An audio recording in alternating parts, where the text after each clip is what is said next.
I've been asked to provide a summary of what I've learned in my first course at Arizona State University. It was in organizational leadership.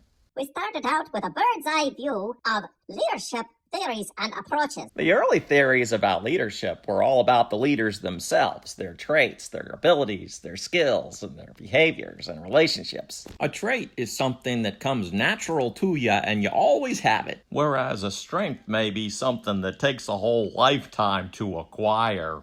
And new leadership theories are now in vogue. Transformational, adaptational, authentic, spiritual, gender-based, and multidimensional. Throughout the course, I kept hearing words like influence process, situational, and followership. And the word that resonated with me the most was the word visionary, because vision is my core strength. To be a visionary is to have a clear mental picture of how things could change for the better.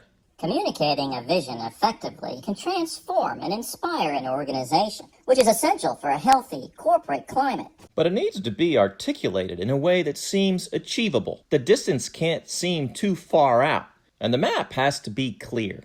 You may discover, if you listen closely enough, that your vision and other people's way of seeing and sensing things is exactly the same. People want to feel a part of something while having their own unique strengths and insights recognized and utilized. People don't want to be forced and assimilated into somebody else's vision. It's not a melting pot. They won't fit. They need more than just recognition for their differences, like some salad of diversity. What they really want is to be selected for use, like from a smorgasbord of inclusion.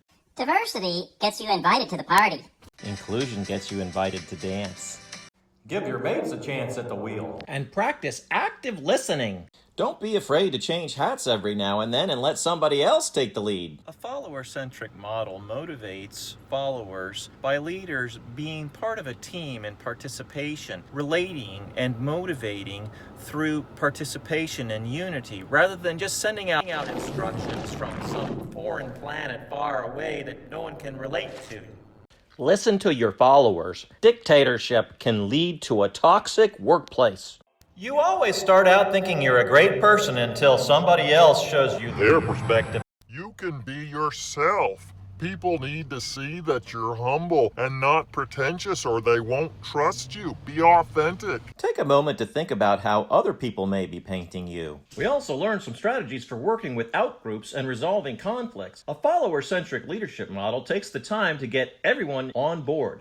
Follow these 4 basic steps to conflict resolution, and it'll steer you right through any trouble you're in. First, separate people from problems. Positions people take are just symptoms of their underlying interests. Differentiate until you've discovered every aspect of the conflict from each side. Secondly, fractionate, which means break things down into little pieces. Using smaller pieces makes it easier than trying to deal with the whole thing all at once. Thirdly, find yourself a win-win. Most of the time, you won't even need to compromise. Fourth, make sure everybody comes out looking good. People care what other people think, and they need to save face. Use objective criteria to make decisions. What data is there? What precedent? Established standards? Court decisions? Tradition? Or scientific judgment?